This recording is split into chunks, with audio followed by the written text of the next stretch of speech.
Hi, good evening, and welcome to the story of Art Without Men, a story long overdue telling, celebrating the work of the brilliant Katy Hessel. My name is Viv Groskop. I'm going to be hosting tonight.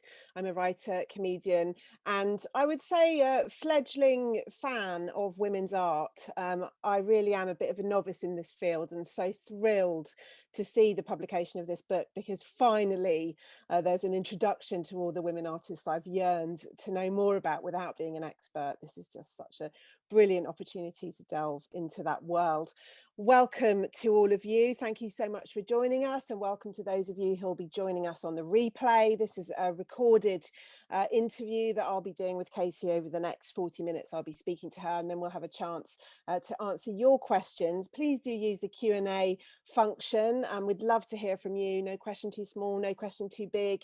Anything that we touch on that you think I'd like to hear more about that, or I didn't understand that, or you've got anything you want to know about this subject or about Katy's work, please do jot that down in the Q&A at any time, and we'll come to those in the last 20 minutes of this 1-hour event.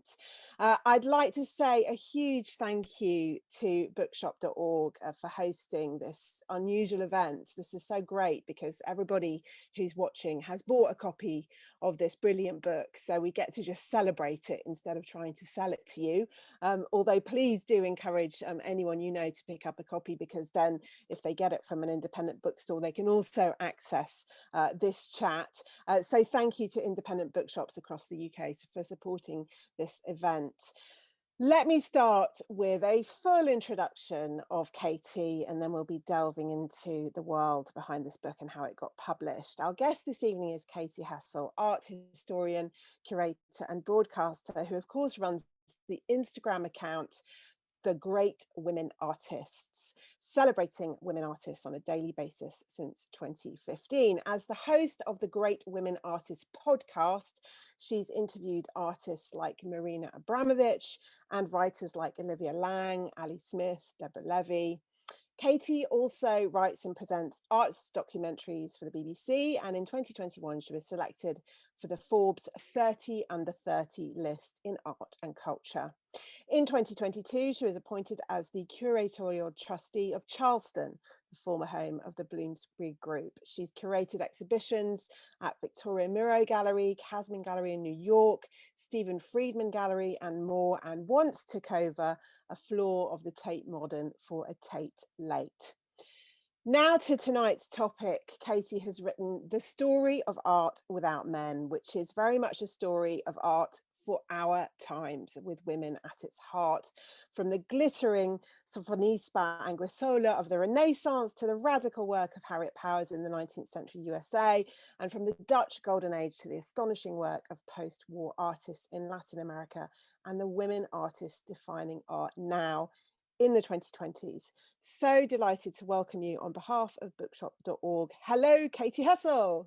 Hello, Viv. Thank you so much for having me. What an honor. And thank you so much for everyone for tuning in, and for bookshop.org for hosting us. What you do is amazing. And I'm a fan of everyone involved. So thank you so much. This is great. Let's start by taking a look at your background, because this is a bit of a vicarious peek into the world of a curator. What is this room? Where are you? What's the art behind you? So this is going to sound extremely egotistical, but I'm in my flat in North London, and actually to my left shoulder is actually a portrait of myself. By whom? By Chantal Joffe, who features in the book of the last chapter in figurative painting. And she's a great friend of mine. Actually, I was at her house. I was at her studio today. She's painted me about 6 or 7 times now. And then actually, if you can see that really small painting there, that's a painting she gave to me of Alice Neal, who was a fantastic portrait artist working in America in the 20th century, very much the kind of, you know, even just inspiration behind my blog and everything.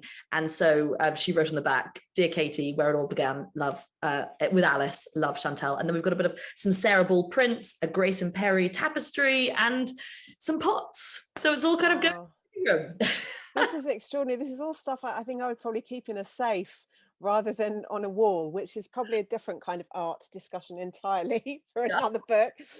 Before try and steal a picture of me, but that's all right. before we get into the story of this book and the brilliant artists you depict in it, tell us a bit about yourself. What kind of environment did you grow up in? What kind of education did you have? What led you towards art history as a career path? So I've always just been a total art history fanatic. I don't really know where it came from. My parents aren't involved in art whatsoever, but they very much kind of encourage museum visits. I grew up in London, and so I did have access to always going to something like Tate Modern on a Saturday afternoon.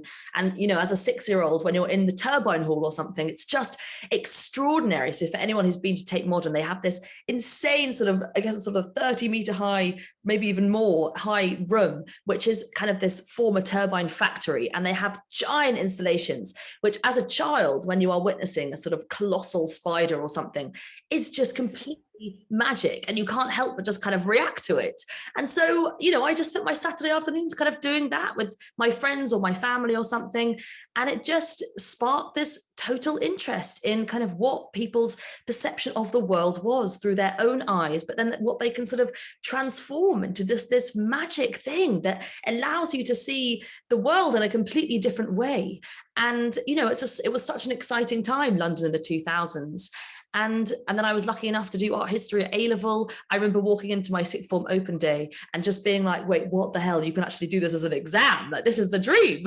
I was like, ignore everything else.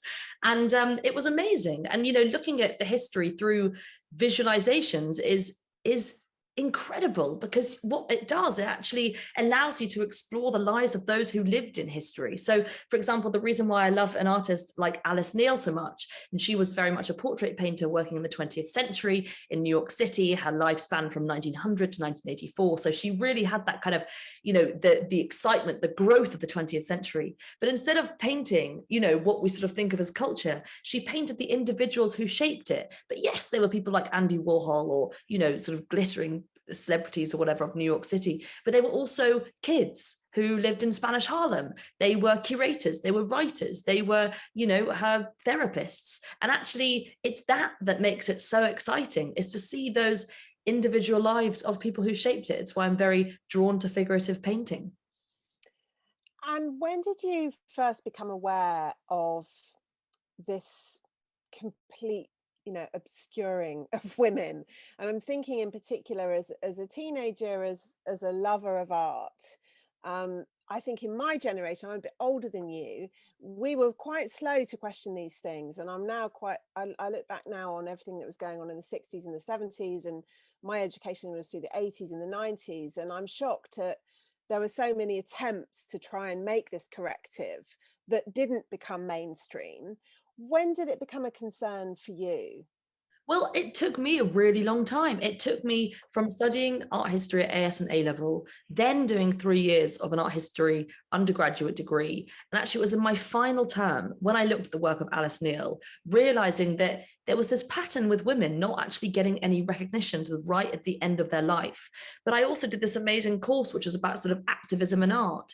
And suddenly I learned about these artists who kind of use their body as a sort of form of protest. And, you know, looking back, obviously, it sounds quite maybe naive now. And I think that teenagers are so much more in tune than I ever was. But actually, it took until I was 21, straight after university, going into this art fair, realizing out of the thousands of work in front of me that not a single one was by a woman. And genuinely, I was completely shocked. And I write about this in the introduction, and I say, I asked myself, can I name 20 women artists at the top of my head? Can I name 10 pre-1950? Any pre-1850? And the answer was no. And I would, you know, love for people in the audience to sort of test themselves on that as well, because actually, why haven't these people been given the right recognition? I mean, either art historians or gatekeepers have been lazy or they've been ignorant, and I don't know the answer. But what it did do was it sort of spurred me on to create this project. So I have this Instagram account called The Great Women Artists, and it's called The Great Women Artists because it's sort of reacting to this very famous essay in the dawn of this that was written at the dawn of the feminist movement called Why Have There Been No Great Women Artists by Linda Nochlin. So mine was kind of like the answer. And I really, you know, that's my whole approach, because I want everything to be very positive. And but I mean, you know, I was really shocked at myself. So I literally couldn't sleep one night. I opened Instagram, I typed in the words women artists, and nothing appeared. And so I started this project, which has been going on for nearly 7 years and is now a book. Yeah, and you know, what a comprehensive book that this is. But it's really interesting in answer to that question you're asking yourself of, okay, can I name 20 in general? What if I go to before 1850? And it is very interesting how you traced all of that in the book. So you've got 5 categories. You've got 1500s to 1900s is just one category. We'll come to why that might be in a minute. Then 1870 to 1950, 1945 to 1970, 1970 to 2000, and 2000 to now. Let's talk a bit about that early period that you tackle. And I was thrilled to immediately see Clara Peters there, because I first saw her work in the Prado and was just amazed that she had existed. How did you research those, and how did you decide who to include? Do you just include everybody because there are hardly any women, or how does it work? I mean, it's so fascinating you mentioned Clara Peters, because, and actually you saw her work at the Prado, because in 2016, she became the first female artist to ever have an exhibition there, which is insane.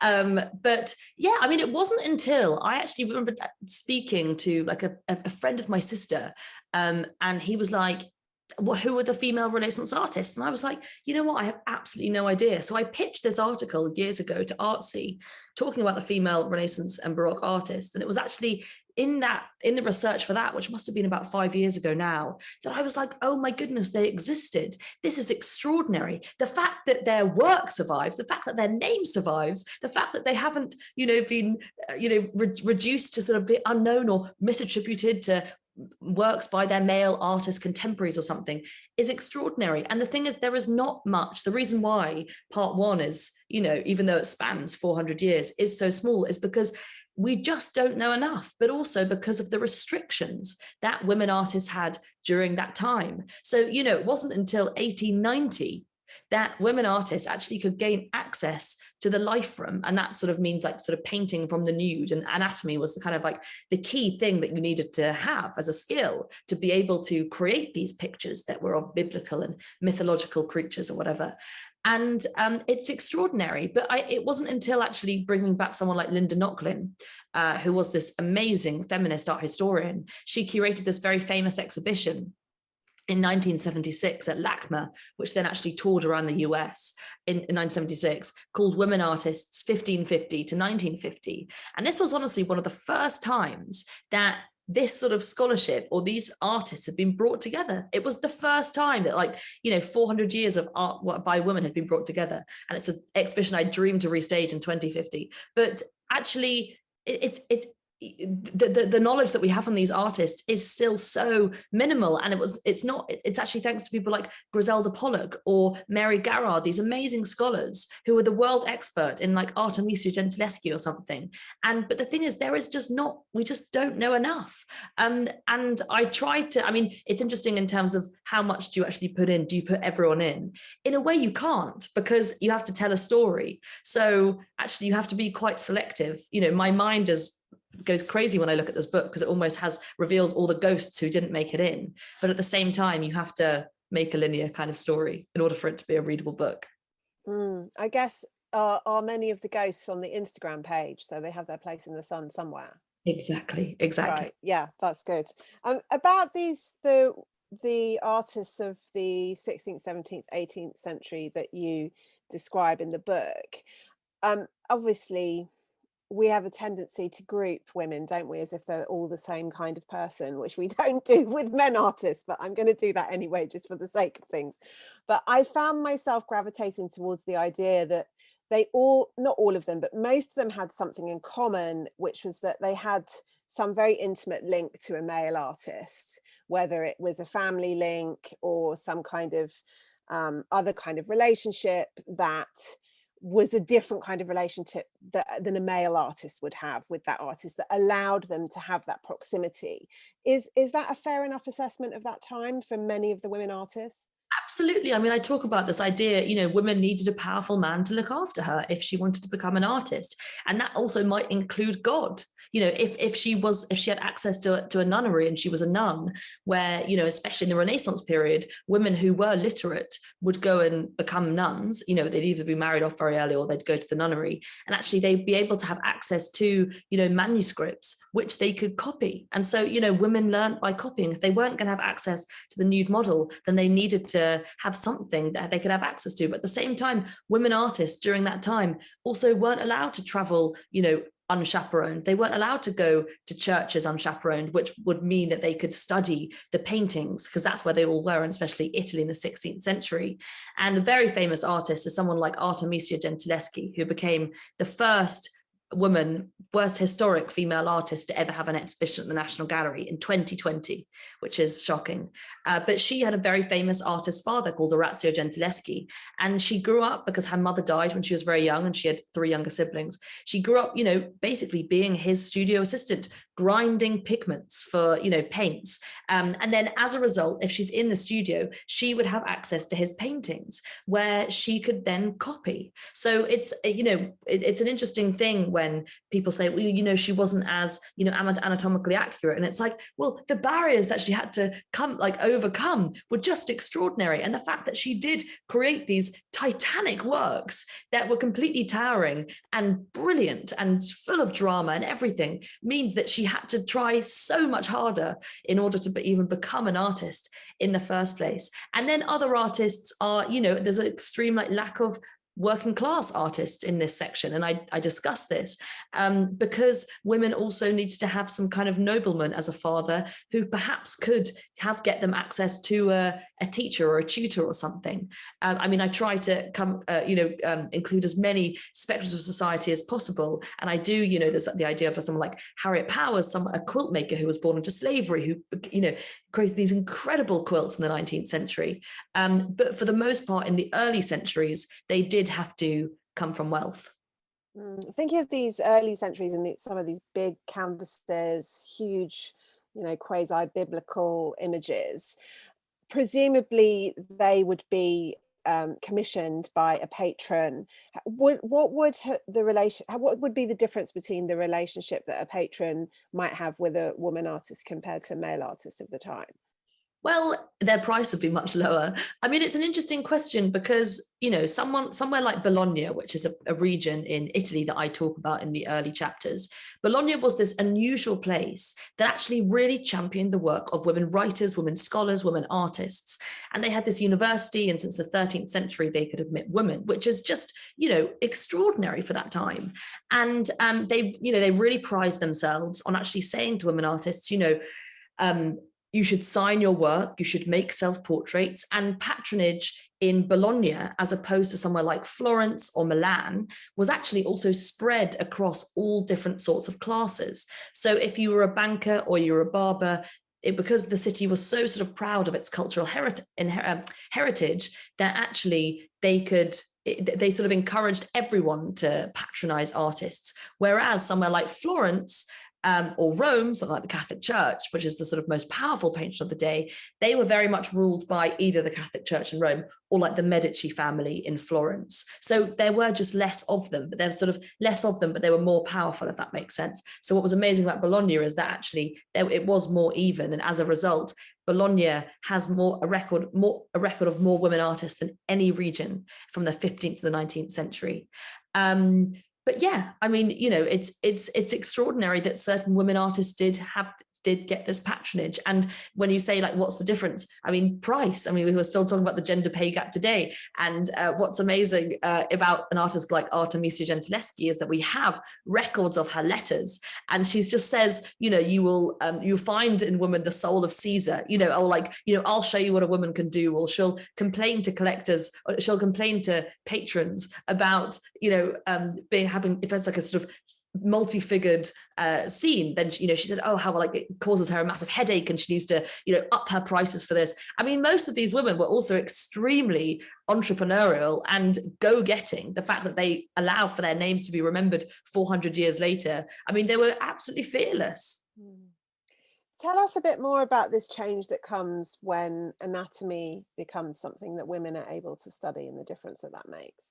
Yeah, so I mean, if you do have access, especially in the sort of night, we get into the sort of 19th century, so the 1800s, if you were wealthy, which most artists were, they could have access to private tutors, and as a result, then they would therefore have access to life models. And I should say, for people who aren't aware as much, but this idea that especially from the sort of 15th to the 19th centuries, sort of grand multi-figured biblical and mythological scenes were really kind of the high art, whereas something like still life or sort of smaller scenes sort of went like sort of mythological and biblical, portraits, landscapes, and then still lives and sort of genre painting. And this idea that actually who had access to all of this at the top, it was men because of their anatomical training. So even if women had access to anatomy, they wouldn't, have the most access.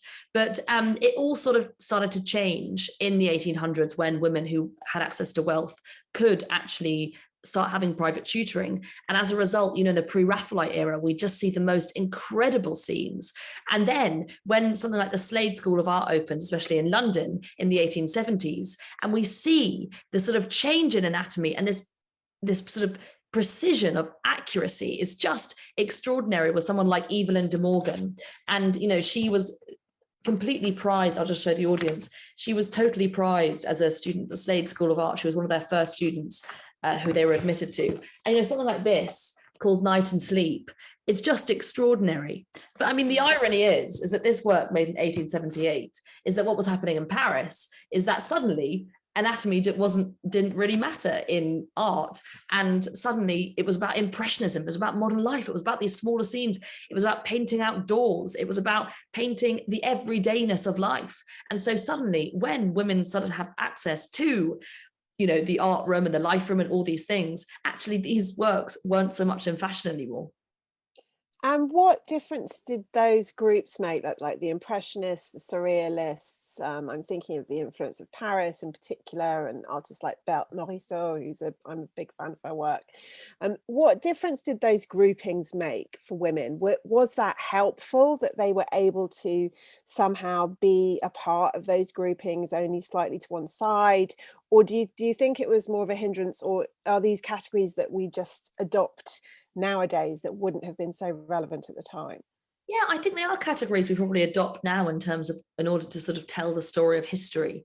And I think what's quite interesting is when you do say, categories like Impressionism or Surrealism or Dadaism, people often think of the male artists. So actually, I wanted to use these groupings in my book because it actually helps people understand the trajectory of history, but also hopefully switches their mind about who the surrealists were. And also if, surrealism was this, in a way, if you look at someone like Magritte or Dali, there's a lot of sort of brutalism, there's sort of brutal, violent depictions of the female body in their work. But actually what women did, they kind of turned these movements on their head. I mean, whether they would even categorize themselves as a surrealist, I don't know. I definitely did it for the purpose of clarity for this book. But this idea that actually, what does surrealism mean as a woman? What, this, it means this idea of kind of going inside the mind, the alchemy of paint, this idea of transformation. When we look at, someone like Frida Kahlo, this idea of kind of going inside the mind and what that means. And then you mentioned someone like Berthe Morisot,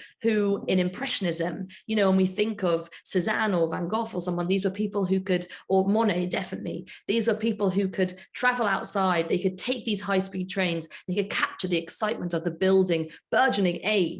And actually women, especially if you were from an upper class society like Berthe Morisot, you actually didn't really have access to, taking the train by yourself and everything. So actually for her, I think that Berthe Morisot shows this amazing, the kind of intimacy of modern life for women, and this idea that she does have access to their private boudoirs. And I use this amazing image as an example, which is called Reclining Woman in Grey, 1879. Sorry, it's my bookmark. And it's just, I mean, this is made in 1879.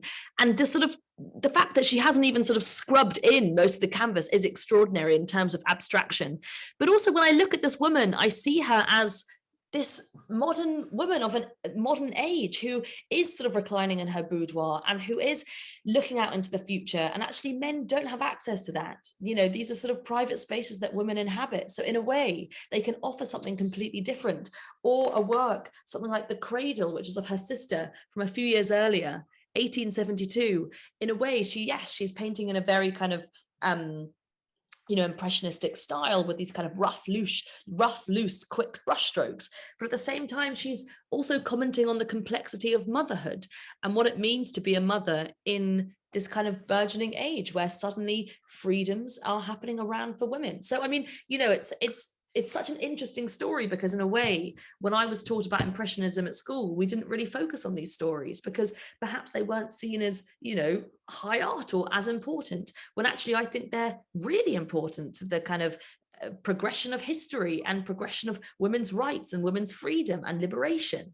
And then when we get to, the Fauvists or something in the early 1900s, it just gets so exciting because women artists are completely upending kind of everything we knew about our history. And, I've got this chapter on self-portraiture. And this idea that, sorry, let me just find it. If we look at someone like Suzanne Valadon, who was using these really kind of Fauvist, post-impressionist colors. So again, kind of going further than Impressionism and actually kind of really showing her marks and her expressions and everything. But what we think is quite a sort of Venus-like pose, but actually this woman is sleeping in her bed. Well, she's awake, obviously. She's got a cigarette hanging out her mouth. She's wearing trousers that I would probably wear today. She's pushed her books to the back of the bed, and she's saying, "This is my freedom." So I think there are just so many exciting sort of traits to history that maybe haven't been the sole focus on what they should have always been. Hopefully I'm back. I might just actually turn off my video to see if that keeps me in the room. I hope that's all right. Apologies to everybody. I think the connection must have got overexcited by the women artists there, just as I was. Thank you for that, Katie. I wanted to ask you, how did you choose in terms of the narrative of the book between the visual story that you want to tell that these women artists also tell? Because I wonder if in some ways those things could sometimes be at war with each other, because some of these women have very colorful histories and we know a lot about them and they have many, many works. Others have very significant works, but few, and we know little about their biography. How did you decide between those two tensions? It's such an interesting question because I think this idea of biography or biographical information in art history is quite a controversial one in a way. I mean, I very much based this book, which is called The Story of Art Without Men, although you can't really probably see Without Men, which is the point, on Gombrich's Story of Art. And I read Gombrich growing up. And Gombrich is, this amazing writer who wrote this absolute tome and Bible for art history called The Story of Art, but failed to mention a single woman artist until his 16th edition, which was published in the early 2000s. And his first edition in 1950 included absolutely zero. So, I wanted to sort of rewrite that. But I have to also say that I wanted to write this book also for a 21st century audience. And personally, for me, and people can absolutely disagree with this, but for me, biographical information really helps me understand art. Like I have a podcast that very much focuses on the life of the artist because I want to sort of delve deep and I want to understand why someone made an artwork. And actually one of the most formative books that I read was something like The Lonely City by Olivia Laing, which is this extraordinary book that looks at the likes of Edward Hopper, Andy Warhol and David Ravanovich and more, and looks at their life through, looks at their art through the prism of their life. And suddenly, when you have that, for me, there's this idea of this sort of human connection with this artist. I kind of get into their mind a bit more. And actually, it doesn't just become about the finished artwork and it doesn't just become about art. It becomes about the people who shaped the world and who, whose lives were impacted in some way.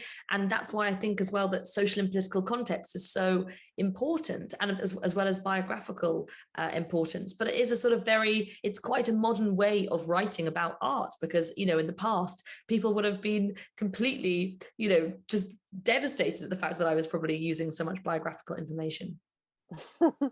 Let's move a bit further into the 20th century now. And I wonder if you could tell us a bit about how the word feminism and awareness of what that word means, how that impacts the art world?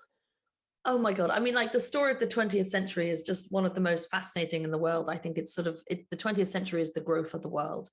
And the word feminism is so interesting because it really sort of becomes apparent in the 1970s, this era of feminism and this idea of making outwardly feminist art and actually what that meant.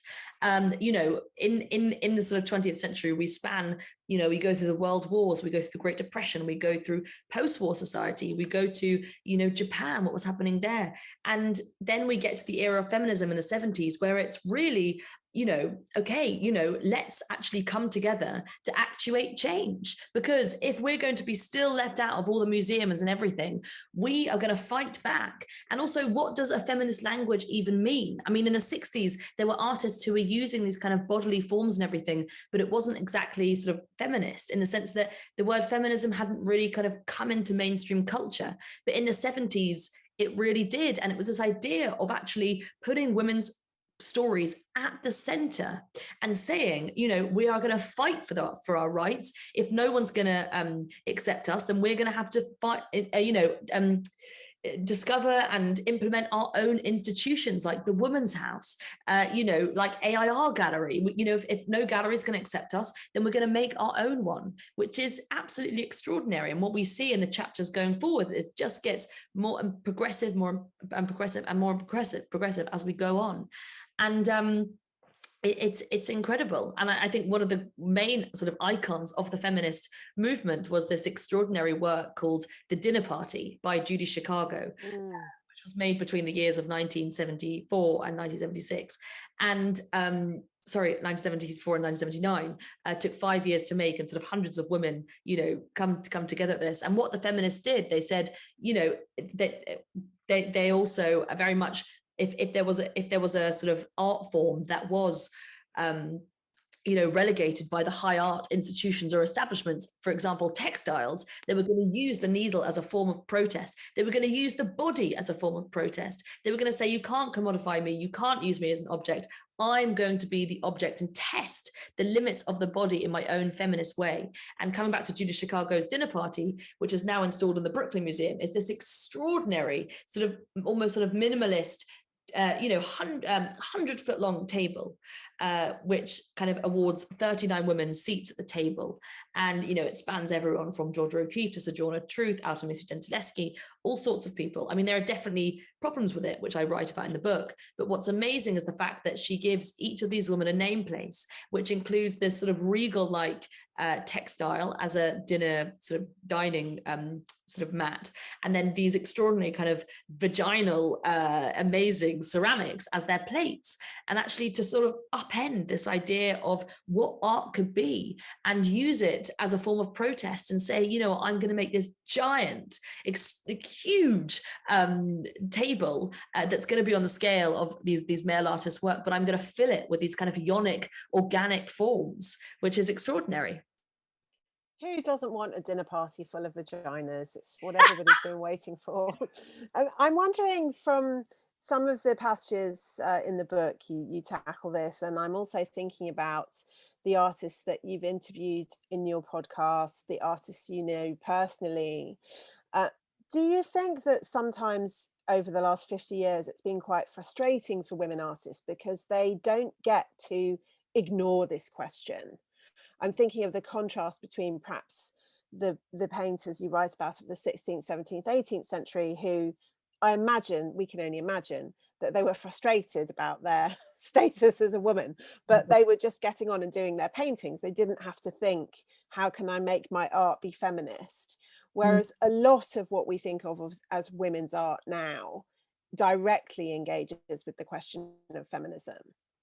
Yeah, I mean, I think we're in such an extraordinary time when everything's sort of flipped, and suddenly, actually, what we've seen in the last few years, or even now, this idea that ceramics, which I, mentioned, this like idea of women's work or textiles or lowly sort of art forms, are actually gaining more power than ever. So, the Hayward are about to put on this amazing exhibition all about ceramics. The Whitney just had an incredible exhibition all about textiles. And actually, I like to think of these works as sort of charged with power. And, it's extraordinary that the tables have turned in such a small amount of time. And also, I think that's very much sort of thanks to who's been in charge of the museums, and who's been able to curate the exhibitions, and actually who's been able to tell their own stories. And suddenly it's not white men saying that these paintings should rule the rest of everything. It's actually all these amazing curators from all around the world, of all different backgrounds and genders, who are now saying, no, these stories should be told, which I think is extraordinary. Yeah, you're very smart in the book to really tackle the topic as well of the Western white gaze that we have had, over the last 100 years in art history, of privileging certain kinds of art as worthy of exhibition or of study. Where do you think we're up to with that, and do you think that we've done enough to discover art and from all over the world historically? And is it sort of too late in some ways? I mean, we've lost a lot of women artists who their works must have been lost, but on a more global scale as well, there are other equally as many works from other groupings that would have been lost. Yeah, I mean, I think that, I really, in the introduction, very much say this is not a definitive art history. I want this book to hopefully inspire other people to write similar tomes that will actually tell the story of so many different artists across the world who I am yet to discover. And actually, I even sort of finished this book about 9-10 months ago, completely, edits and everything. And so even since then, I've discovered so many artists, and it kind of kills me that they are also missing from this book. But I think we're at such an interesting time, because I think people are hungry for these stories, and yes, we've lost so many people along the way, but I feel like now is the time where people are actually going out there, they're making an effort to unearth these stories and saying, actually, no, hang on a sec, this person is worth being celebrated in the history of art. I mean, use someone like Pauline Boty, one of the most fantastic artists working in the pop art movement. It's thanks to an academic in Bristol called Dr. Sue Tate, who discovered her work down the sort of random sheds in Sussex countryside houses or whatever, like down a radiator, down the sofa, all these things, and actually said, no, we need to find and collate all these works together, and we need to rediscover the life of this artist who was forgotten. I think there's so much work to be done, but at the same time, we are in a very exciting era. But at the same time, sorry, I was just going to say some stats, is that when we think about something like the National Gallery, the fact that the National Gallery just have 1% of their collection is by female artists is absurd. And similarly, when we think about the monetary value we place on women artists, the fact that the highest living artist to go at auction is Jenny Saville, whose work went for 11% of David Hockney's work. Or Georgia O'Keeffe being 44.4 million as the highest woman to hold a record at a dead or alive auction. And then someone like Leonardo Salvador Mundi, even if it is Leonardo's or not, is 450 million. So in a way, we're coming so far, yet there is so much to do, but in such an exciting way, because I think even while I've been doing my projects for the last 7 years, imagine in 70 years' time. I mean, it's just, I think the world is hungry for these stories. And I think what's vital is creating these really, important and long-lasting resources. So many people say to me, oh, gosh, you were so lucky, like right place, right time with women artists. And I say, that's completely absurd, because this isn't a trend. This is something that so many people across the world are working on. And actually, we need to come together in order to sustain these stories. Yeah, you're so right to underline those statistics, because this is an incredibly positive story that you're telling, and the book is so full of optimism and celebration and inspiration, as indeed are you. But yeah, the reality is 1% and a fraction of the top selling male artist price, and all of these things, which we must also bear in mind. I can see questions coming in, so please do put your questions down in the Q&A. We'll get to those in a sec. Katy, you've mentioned quite a lot of names. You've shown us a few portraits, a few pictures. I was wondering if there are any other favourites of yours that we haven't touched on, or that you particularly like to underline. Yeah, I would like to highlight someone like Lee Miller, who gets her. She actually appears in two different chapters. She appears in surrealism and she appears in photojournalism. And she was this extraordinary woman who was born in America in 1908 and was a model in the 1920s for Condé Nast, and then sort of knocked on the door of Man Ray in Paris and became a surrealist, and was assistant. Again, this idea of sort of having access to other artists. She was extraordinary. She opened commercial studios, and then during the war, she became a war correspondent for British Vogue. And her works just reveal something that is so sort of subtle. Like I've got this amazing example called Tanya Ram in a bell jar. And it's this extremely sort of aesthetically surreal image where it's this woman's face behind this bell jar. But there's something so powerful about it, this idea of the sort of trophy wife or the woman and how she's sort of silenced and she's trying to sort of break free from this bell jar. It's such a fantastic metaphor. Or this work, Portrait of Space, which was taken while she was in Egypt, which kind of looks out to this kind of desolate language and what does it mean to have this kind of mesh sheath torn across it. And then, when she was working as a photojournalist, I've got these what's amazing about this book is filled with images. These amazing fashion shoots that she's doing for British Vogue, which were actually propaganda in order for people to wear these gas marks. And then this iconic image of her in Hitler's bath, that she broke into his apartment on the day that he died. And just this idea that she was totally fearless. It was about getting this incredible story. And she had terrible PTSD after she came back from World War II. And it wasn't until after her death in 1978 that her son discovered, he was born in 1947, I think, that she was a photographer. So he has spent his life unearthing her work. I write in the book, they found something like 60,000 negatives, 20,000 pages of notebooks. And it was just this extraordinary life that, was at the forefront of so much in history that shaped the world that we have now. But yes, I could continue for hours, but I will let people answer questions. I might just repeat that as well, because Viv, I think you're breaking up just for those who are watching it back. I'm a very serious documentary photographer. Great. And I find most of my favorite photographers are women. There are a number in the book I noticed. There's something about their powers of observation, their sensitivity, their ability to be intimately connected to their subjects, especially but not necessarily people, their humanism.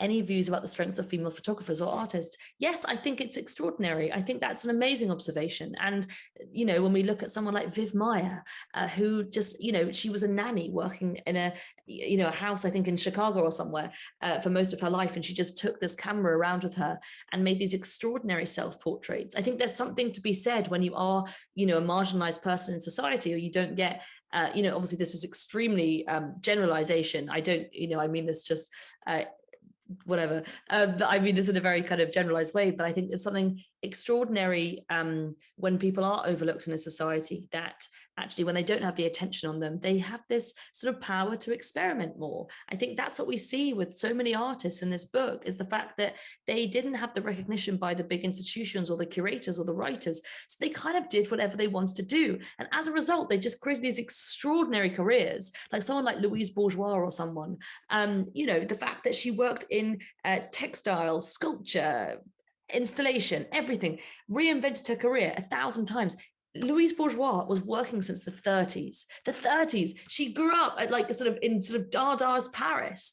She grew up at the time of the Surrealists, moved to America in 1938, experienced the kind of fleeing of people from Europe to America at that time, constantly used the sort of same big themes in her work, like motherhood, like, this idea of a bit, being a woman and what that means and being sort of trapped, made these extraordinary paintings. And in the 80s, sort of turned it into these extraordinary spiders that were giant. And it wasn't until she was in her 90s that she actually got recognition. And I think that is such an interesting observation, because I think hopefully I've answered that.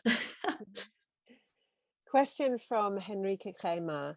Hi, Katy. Thanks so much for the talk. I just moved to London and was wondering whether you could suggest some interesting exhibitions where women artists are featured. Well, I'm going to totally plug myself here, but we have actually curated an exhibition of the final chapter of the book called Still Writing the Story of Art, or The Story of Art as it's still being written. I always get it confused. at Victoria Miro. So it brings together the artists in the final chapter. So Chantal Joffe, Wageshi Mutu, an extraordinary artist working in collage, Sarah Z, who's an amazing installation maker who sort of bridges painting, photography, film, architecture, and these sort of laboratory-like installations, and Jeka Akinili Crosby, who uses these amazing works on these amazing collages, Tracy Emin, Flori Oknovich, Jade Fatajatimi, so many more. And I can't wait for, people like Anne Rothenstein to open at Stephen Friedman at the end of the month. That's going to be amazing. She's a friend of mine. She's 72 and she's an extraordinary artist. And Amy Sherald, who was also in my exhibition, but will have a solo exhibition at Hauser and Wirth in October, her first ever solo exhibition in London. And Amy Sherald, many of you might recognize her name because she very famously painted Michelle Obama for her portrait in the National Gallery of DC, and is sort of reinventing what the American portrait means today, and who I think is extraordinary. Amazing. Janice Thompson says, thank you for writing this book. It's both informative and gorgeous. It's fantastic that you've touched on pottery and weaving in the book. Do you think we may be able to find more representations of art by female artists if we broadened our definition of art beyond traditional fine art? Absolutely. And that's also something that, like you mentioned, I really sort of try to tackle as well, because, when I would also grow up reading, so-called definitive art books, it was all about one thing. It was all about painting, but I love quilt making. I love textiles. I love pottery. I'm fascinated by people like Magdalena Dundo, who was one of the greatest, ceramicists, sculptors, potters of our generation. And I think that what I really want this book to do is not only open up, different people have made art, but also different art forms, because I think it's just become so much richer, and there should be no hierarchy between anything. I mean, something that I'm gutted about is, I'd love to cover more architecture. I mean, I made this book as big as I could, but when I first got the contract, it was sort of like 20,000 words, and now it's 100,000 words. But architecture is something that I'd love to have gone into more detail of, and I have my whole life to do that, so that's fine.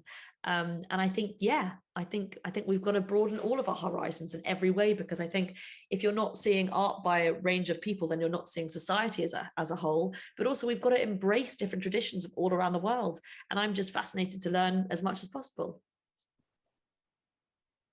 Yeah, bring on the story of architecture without men. Lovely question here. Who is the ghost artist that you most regret having to leave out of the book? Oh my God. Who do I regret most? There are so many. I mean, it's by the end, I really had to sort of shorten my God, it's like I've got this amazing chapter at the end, as not amazing because I wrote it, amazing because the artists are amazing, called The New Masters in the 2020s. And I have actually put loads of names in the timeline at the back, but these are all like artists who are kind of my age and who are just doing the most extraordinary things. Like there's this amazing painter called Louise Giovanelli, who's just had an exhibition at White Cube Bermondsey, and she makes these amazing huge canvases of like curtains or kind of zoomed in what feels like you're in the middle of a disco ball or something. And I think her way of looking at, or her way of painting, explains so much about what we're going through in society at the moment. And similarly, someone like Izzy Wood, who's a fantastic painter, Antonia Showering, Kutsune Violet Hawami, Rachel Jones, one of the sort of great abstractionists of our age. And I think if I could, or go into depth of more like Jordan Castile or someone who's a fantastic figurative painter working in America, I would have loved to have, I had to make part 5 as I obviously made it as thick as I could, but it has to sort of tell a linear story. And so it's really the painters of today that I feel like I feel bad about leaving out, but they are all in the timeline right at the back. And I do think that, maybe the book will do well, and we'll write another edition or an extra chapter or something, then I can include them then. And in the meantime, I continue to interview them on my podcast and spotlight them on my Instagram. Yeah, absolutely. Direct people to Instagram, always more artists there. There's a lovely recommendation here. Alice Neal and Joan Mitchell have exhibitions from early October in Paris. Love the book. Thank you so much, Helen. Yeah, and also Alice Neal will come to London at the Barbican in February, which is so exciting. But oh my God, I saw the Joan Mitchell, that version in San Francisco. And honestly, I've never seen walls pulsate as brilliantly as they did there. It was just extraordinary. Another question. We know that women have had a lot of cultural and structural barriers to entry to live and work as artists. But have there been moments in history where female artists have been actively suppressed? For example, were women ever treated in a way similar to so-called degenerate artists in 1930s Germany? I think the fact that women artists weren't allowed in the life room is pretty abhorrent. And I think, I actually include one work by a male artist in this book for the purpose of outrage, let's just say. It's by Johann Zoffany, and it's of the founders of the Royal Academy. And what it shows, and there were two of all the academicians, I never know how to say it, there were two women artist founders, which is Angelica Kaufmann and Mary Moser, and they were extraordinary. This is 1768, so this is, just centuries ago. And what we see in this work, which I'll try and show you here, is all these men kind of gathered around this nude body, and then right up into the corner, almost unrecognizably, are these two, actually, it's there, these two busts, and they almost feel like ghosts or something. And I once had an argument with Mary Beard about this, because she thinks that actually it was very good that they included her, which, everyone can have their own opinions. But in a way, for me, I just think, God, that is literally sort of banishing women from the room. And I think that is just this sort of, it's the lack of attention that they were given, or this lack of experience. It is, just despicable, in my opinion. But hopefully now things have changed. It's all good. Yeah. A last question. This is from me, really, because I'm previously, before I started knowing very much about women artists, which was probably about 10 years ago, and now, of course, I've got your book, so I can have a shortcut. I would have probably just have known about Frida Kahlo. That pretty much would have been it. And I wonder if sometimes in the mainstream we have a tendency to really overemphasize certain kinds of women artists and make them almost too iconic. What do you think about that? And is there some way that we can offset that? That's such an interesting question, because in a way I'm in two minds about it.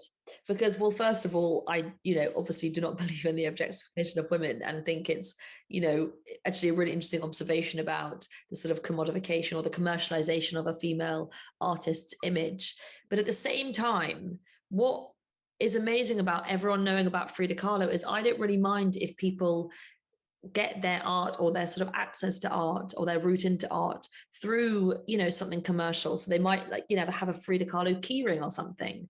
And actually, as a result of that, they discover this artist. Like one of my favorite stories is Tracy Emin discovering David Bowie at her local record store in the sort of 70s, and then her realizing that he based all his album covers on Egon Schiele, and then that being her gateway to the German expressionists.